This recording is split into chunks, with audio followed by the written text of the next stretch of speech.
নমস্কার বন্ধুরা, তোমাদের প্রিয় ইউটিউব চ্যানেল ডাব্লিউবি প্লাস পয়েন্টে তোমাদের সকলকে জানাই স্বাগত। প্রতিদিনের মতো আজকেও আমরা ডাব্লিউবিপিএসসি ক্লার্কশিপ পরীক্ষায় আসার মতো সম্ভাব্য প্রশ্ন এবং তার সাথে সাথে বিভিন্ন পরীক্ষার প্রিভিয়াস ইয়ারের প্রশ্ন নিয়ে আলোচনা করব।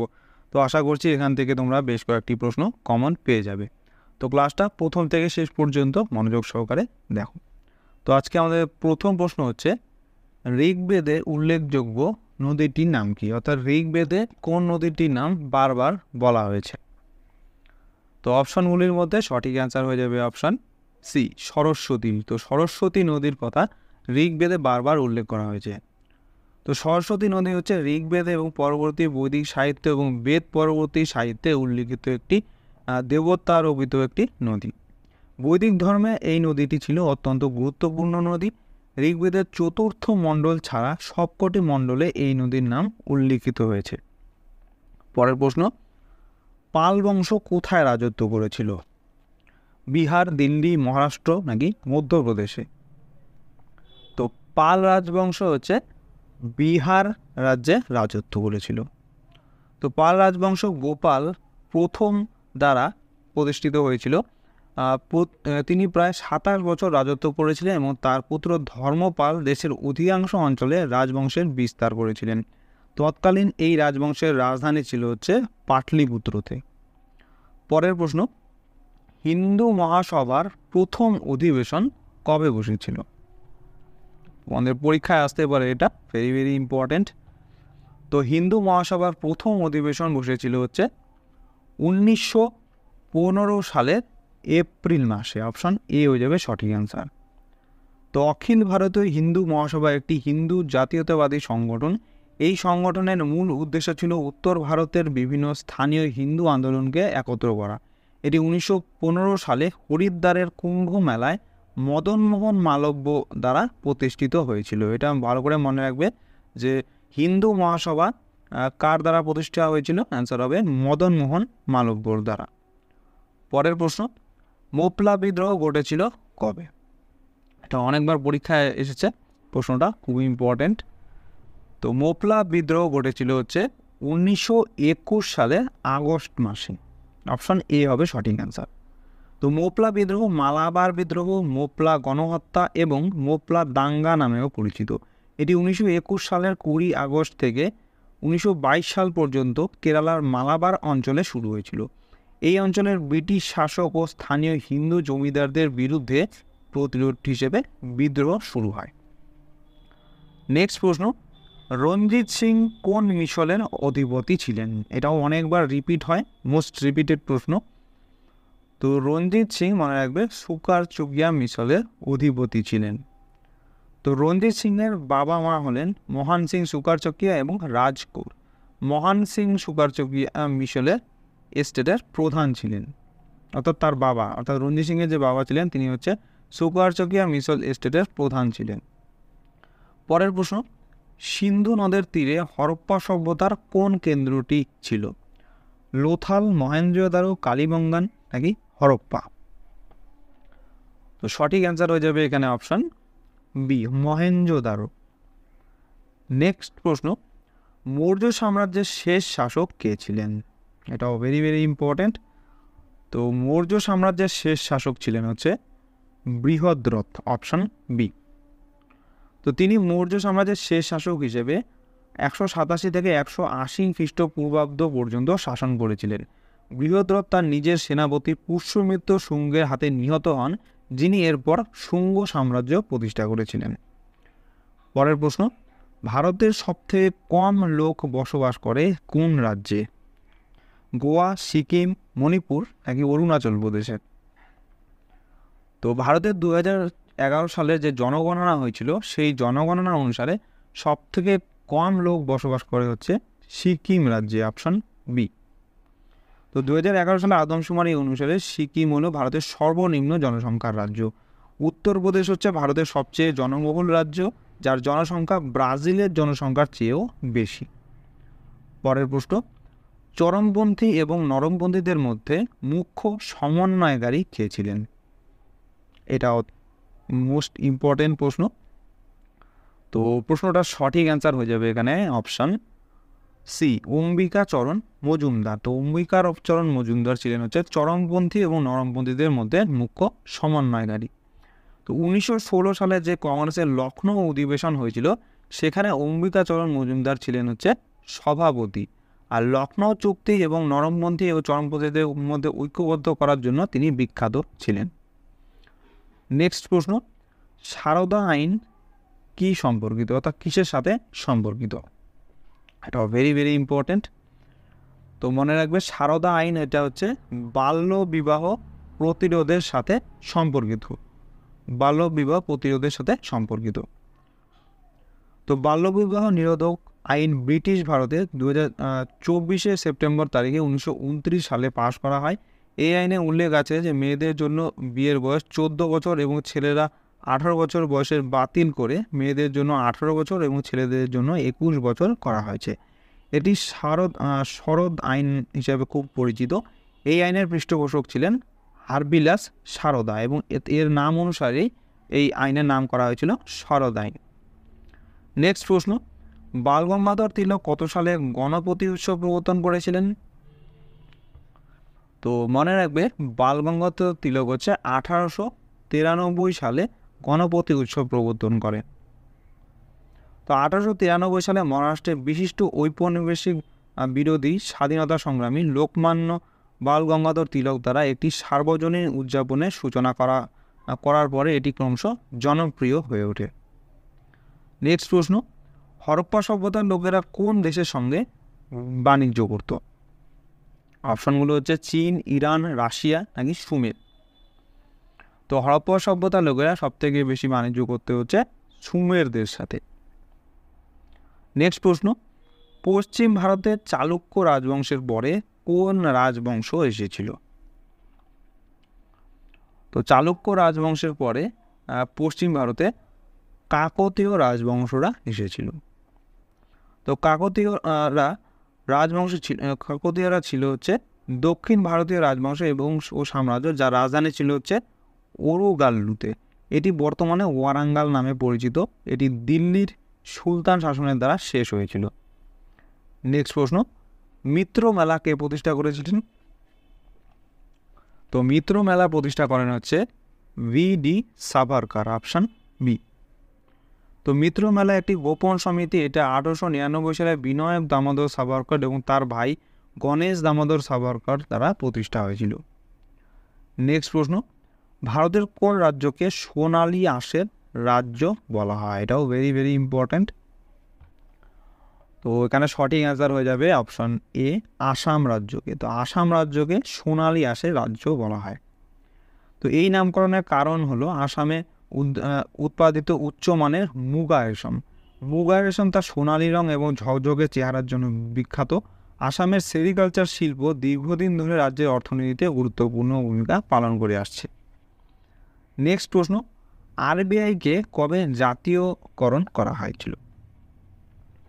তো আরবিআইকে অর্থাৎ রিজার্ভ ব্যাঙ্ক অফ ইন্ডিয়াকে জাতীয়করণ করা হয়েছিল 1949 সালে।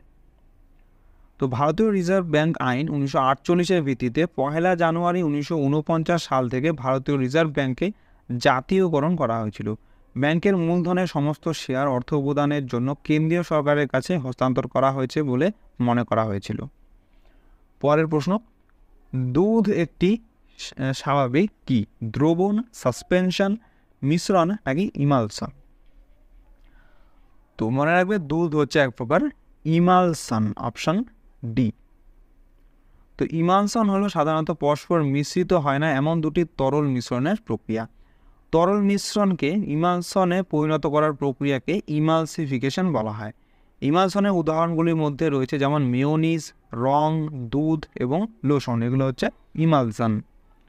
নেক্সট প্রশ্ন, দ্রোণাচার্য পুরস্কার দেওয়া হয় কাদের? ক্রীড়া সম্পাদকদের, আম্পায়ারদের, প্রশিক্ষকদের নাকি ক্রীড়াবিদদের? তো মনে রাখবে দ্রোণাচার্য পুরস্কার দেওয়া হয় হচ্ছে প্রশিক্ষকদের অর্থাৎ কোচদের।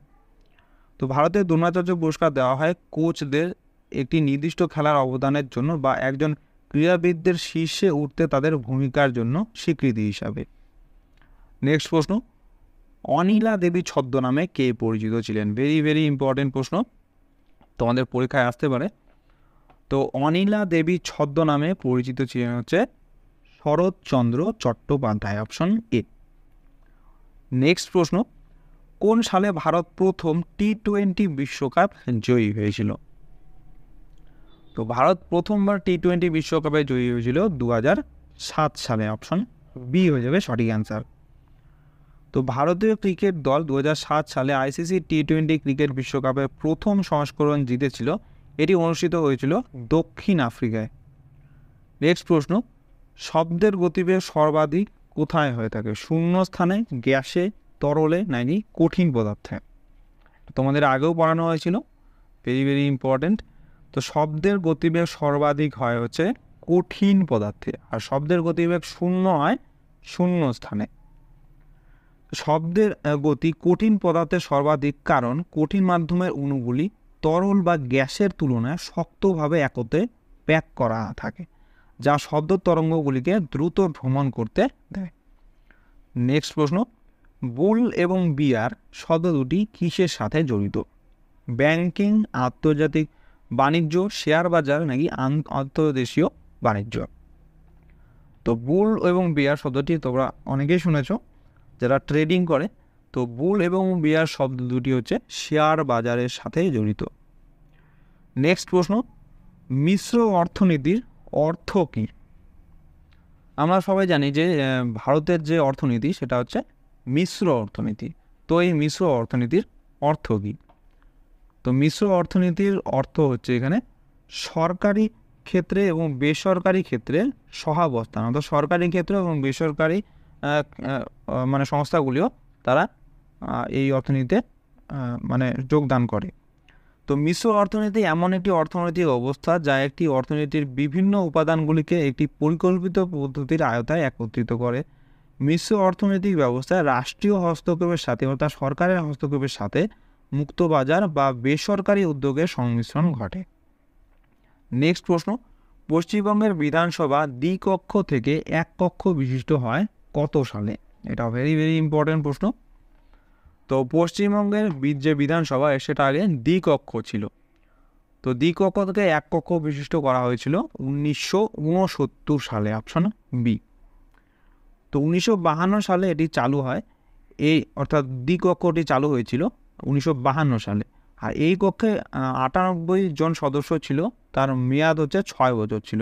এরপরে 1969 সালের 21শে মার্চ পশ্চিমবঙ্গ বিধানসভায় বিধান পরিষদ অবলুপ্তির একটি প্রস্তাব পাশ হয়, এবং সেই দিনই হচ্ছে পশ্চিমবঙ্গে বিধানসভার মানে বিধান পরিষদের অবলুপ্তি ঘটে, আর বিধান যে সভা সেটা রয়ে যায়। নেক্সট প্রশ্ন, গণপরিষদের স্টিয়ারিং কমিটি সভাপতি কে ছিলেন? এটাও ভেরি ভেরি ইম্পর্টেন্ট প্রশ্ন। তো গণপরিষদের স্টিয়ারিং কমিটির সভাপতি ছিলেন রাজেন্দ্র প্রসাদ, অপশন সি হয়ে যাবে সঠিক অ্যান্সার। নেক্সট প্রশ্ন, নিম্নলিখিত কার নেতৃত্বে প্রথম ভাষা কমিশন গঠিত হয়? তো প্রথমবার ভাষা কমিশন গঠিত হয়েছিল বি.জি. খেরের নেতৃত্বে। তো বাবা সাহেব গঙ্গাধর খের ছিলেন একজন ভারতীয় রাজনীতিবিদ, যিনি বোম্বের প্রধানমন্ত্রী এবং বোম্বে রাজ্যের প্রথম মুখ্যমন্ত্রীর দায়িত্ব পালন করেছিলেন। তিনি 1954 সালে ভারত সরকার কর্তৃক পদ্মবিভূষণে ভূষিত হন। নেক্সট প্রশ্ন, ভারতীয় সংবিধানে কোন মৌলিক অধিকারের কোনো নিশ্চয়তা নেই, অর্থাৎ কোন মৌলিক অধিকারটি নেই? সমতার অধিকার, স্বাধীনতার অধিকার, সম্পত্তির অধিকার নাকি শিক্ষার অধিকার? তো আমাদের ভারতীয় সংবিধানে সমতার অধিকার, স্বাধীনতার অধিকার, শিক্ষার অধিকার এগুলো রয়েছে, একমাত্র সম্পত্তির অধিকার নেই। এটা হচ্ছে সরিয়ে নেওয়া হয়েছে, আগে ছিল কিন্তু বর্তমানে এটা সরিয়ে নেওয়া হয়েছে সম্পত্তির অধিকার। নেক্সট প্রশ্ন, সবুজ সোনা কাকে বলা হয়? তো সবুজ সোনা বলা হয় হচ্ছে চাকে, অপশন এ। নেক্সট প্রশ্ন, আধুনিক ভারতের জনককে? তো আধুনিক ভারতের জনক বলা হয় রাজা রামমোহন রায়কে। তো রাজা রামমোহন রায়কে আধুনিক ভারতের জনক হিসেবে বিবেচনা করা হয়। তিনি ব্রাহ্ম সভার অন্যতম নেতা ছিলেন। ব্রাহ্ম সমাজ ছিল একটি ভারতীয় উপমহাদেশীয় সামাজিক ধর্মীয় সংস্কার আন্দোলন। নেক্সট প্রশ্ন, ইরান লিপি থেকে যে নরপতির বিষয় জানা যায় তার নাম কি? অর্থাৎ ইরান লিপি থেকে কার কথা জানা যায়? তো সঠিক অ্যান্সার হবে অপশন ডি, সমুদ্রগুপ্ত। তো এরান লিপি থেকে সমুদ্রগুপ্তের কথা জানা যায়। নেক্সট প্রশ্ন, মুদ্রা তৈরি হয় কোথায়? অর্থাৎ যে আমরা কয়েন ইউজ করি সেই কয়েনগুলো কোথায় তৈরি হয়? দিল্লি, হোশাঙ্গাবাদ, নাসিক নাকি কলকাতায়? তো মুদ্রা তৈরি হয় হচ্ছে কলকাতায়, অপশন ডি। তো ভারতের কেন্দ্রশাসিত অঞ্চলের সংখ্যা কতগুলি? তো ভারতে বর্তমানে মোট কেন্দ্রশাসিত অঞ্চলের সংখ্যা হচ্ছে 8টি, অপশন এ। তো ভারতে 28টি রাজ্য এবং 8টি কেন্দ্রশাসিত অঞ্চল নিয়ে গঠিত একটি ফেডারেল প্রজাতন্ত্র। নেক্সট প্রশ্ন, বন্দিপুর অভয়ারণ্য কোথায় অবস্থিত? এটাও ভেরি ভেরি ইম্পর্টেন্ট প্রশ্ন। তো বন্দিপুর অভয়ারণ্যটি হচ্ছে কর্ণাটক রাজ্যে অবস্থিত, অপশন সি হয়ে যাবে সঠিক অ্যান্সার। তো বন্দিপুর জাতীয় উদ্যান একটি জাতীয় উদ্যান যা ভারতের কর্ণাটক রাজ্যের চামরাজনগর জেলায় 868 কিলোমিটার স্কোয়ার জুড়ে রয়েছে। এটি 1973 সালে ব্যাঘ্র প্রকল্পের অধীনে একটি বাঘ সংরক্ষণাগার হিসেবে প্রতিষ্ঠিত হয়। এটি 1986 সাল থেকে নীলগিরি বায়োস্ফিয়ার রিজার্ভের অংশ হয়ে উঠেছে। নেক্সট প্রশ্ন, প্রথম সংবিধান সংশোধন হয়েছিল কত সালে? এটা ভেরি ভেরি ইম্পর্টেন্ট। তো প্রথমবার ভারতীয় সংবিধানের সংশোধন হয়েছিল 1951 সালে। তো 1951 সালে ভারতীয় সংবিধানের প্রথম সংশোধনী আনা হয়। এটি বাক স্বাধীনতা ও মত প্রকাশের স্বাধীনতা, জমিদারি বিলোপ আইনের বৈধতা সীমাবদ্ধ করার উপায় সরবরাহ করা হয়েছিল এবং স্পষ্ট করে দিয়েছিল যে সমতার অধিকার সমাজের দুর্বল অংশের জন্য বিশেষ বিবেচনা প্রদান করে এমন আইন প্রণয়নে বাধা দেয় না। নেক্সট প্রশ্ন, ভারত সরকারের সর্বোচ্চ লিগ্যাল অফিসার কে? এটাও ভেরি ভেরি ইম্পর্টেন্ট। তো ভারত সরকারের অর্থাৎ কেন্দ্রের সর্বোচ্চ লিগ্যাল অফিসারের নাম হচ্ছে অ্যাটর্নি জেনারেল, অপশন সি। আর রাজ্যের সবথেকে সর্বোচ্চ লিগ্যাল অফিসারের নাম হচ্ছে অ্যাডভোকেট জেনারেল। তো রাজ্যের অ্যাডভোকেট জেনারেল হচ্ছে সর্বোচ্চ আইন কর্মকর্তা এবং রাজ্য সরকারের স্বার্থ রক্ষার জন্য 165 নম্বর ধারার অধীনে গভর্নর কর্তৃক নিযুক্ত হন। নেক্সট প্রশ্ন, সংবিধান সভার গৃহীত সংবিধানে কে সভাপতি হিসেবে স্বাক্ষর করেন? তো এটার অ্যান্সার হয়ে যাবে doctor Rajendra Prasad, option C. তো 1946 সালে 9 ডিসেম্বর গণপরিষদের প্রথম সভা অনুষ্ঠিত হয়। এই প্রশ্নটা অনেকবার পরীক্ষায় আসে যে গণপরিষদের প্রথম সভা কবে অনুষ্ঠিত হয়েছিল? এটা অ্যান্সার হবে 9 ডিসেম্বর 1946 সালে, এটা ভালো করে মনে রাখবে। এরপরে ডক্টর সচ্চিদানন্দ সিনহা এই সভার অস্থায়ী সভাপতি ছিলেন। ডক্টর রাজেন্দ্র প্রসাদ স্থায়ী সভাপতি নির্বাচিত হন এবং এইচ.সি. মুখার্জি সহসভাপতি নির্বাচিত হন। বি.এন. রাও সংসদের সাংবিধানিক উপদেষ্টা নির্বাচিত হন। নেক্সট প্রশ্ন, গ্রাম পঞ্চায়েতের প্রথম সভার আহ্বান কে করেন? Very very important. তো গ্রাম পঞ্চায়েতের প্রথম সভার আহ্বান করেন হচ্ছে বিডিও, অপশন বি হয়ে যাবে সঠিক অ্যান্সার। নেক্সট প্রশ্ন, ভারত যোজনা কমিশন কত সালে প্রতিষ্ঠিত হয়েছিল? তো ভারত যোজনা কমিশন অর্থাৎ যে প্ল্যানিং কমিশন সেটা কত সালে প্রতিষ্ঠিত হয়েছিল? তো অ্যান্সার হয়ে যাবে 1950 সালে, অপশন বি। তো যোজনা কমিশনটি বর্তমানে নীতি আয়োগ দ্বারা প্রতিস্থাপিত হয়েছে, অর্থাৎ বর্তমানে যোজনা কমিশনটির নাম পরিবর্তন করে নীতি আয়োগ করা হয়েছে। প্রধানমন্ত্রী জওহরলাল নেহরু সভাপতিত্বে 1950 সালের 15ই মার্চ এটি প্রতিষ্ঠিত হয়েছিল, অর্থাৎ যোজনা কমিশনটি 1950 সালের 15ই মার্চ প্রতিষ্ঠিত হয়েছিল এবং পরবর্তীকালে 2015 সালে, মনে রাখবে 2015 সালে নীতি আয়োগ মানে যোজনা কমিশনটির নামকরণ পরিবর্তন করে নীতি আয়োগ করা হয়েছিল 2015 সালে। নেক্সট প্রশ্ন, যে পণ্যের ক্ষেত্রে আমদানি ব্যয় সবচেয়ে বেশি হয় সেটা কোনটা? লোহা ইস্পাত, খাদ্যশস্য, অশোধিত খনিজ তেল নাকি সার? তো সঠিক অ্যান্সার হচ্ছে অপশন সি, অশোধিত তেলের ক্ষেত্রে পণ্যের ক্ষেত্রে আমদানি ব্যয় সব থেকে বেশি হয়। নেক্সট প্রশ্ন এবং আজকের ক্লাসের লাস্ট প্রশ্ন, তো নিম্নলিখিত কোনটি একটি স্টক শেয়ার? ইনভেন্টরি, মুনাফা, ফান্ড নাকি বোনাস শেয়ার? তো অপশনগুলির মধ্যে স্টক শেয়ার হচ্ছে একটি, অ্যান্সার হবে বোনাস শেয়ার, এটা হচ্ছে একটা স্টক শেয়ার। তো বোনাস শেয়ার হলো একটি কোম্পানি দ্বারা তার বর্তমান শেয়ার হোল্ডারদের সম্পূর্ণ পরিশোধিত শেয়ার হিসেবে বিনামূল্যে বিতরণ করা শেয়ার, এটা হচ্ছে বোনাস শেয়ার বলা হয় একে। তো বন্ধুরা, এই ছিল আজকে আমাদের WBPSC ক্লার্কশিপের স্পেশাল জিকে ক্লাস। তোমাদের কেমন লাগলো অবশ্যই কমেন্ট করে জানাও, ভালো লেগে থাকলে অবশ্যই একটি লাইক করবে এবং চ্যানেলে নতুন হয়ে থাকলে চ্যানেলটিকে অবশ্যই সাবস্ক্রাইব করে রাখো এরকম আরও ক্লাসের জন্য। তো তোমাদের সাথে দেখা হচ্ছে নেক্সট ক্লাস। ধন্যবাদ।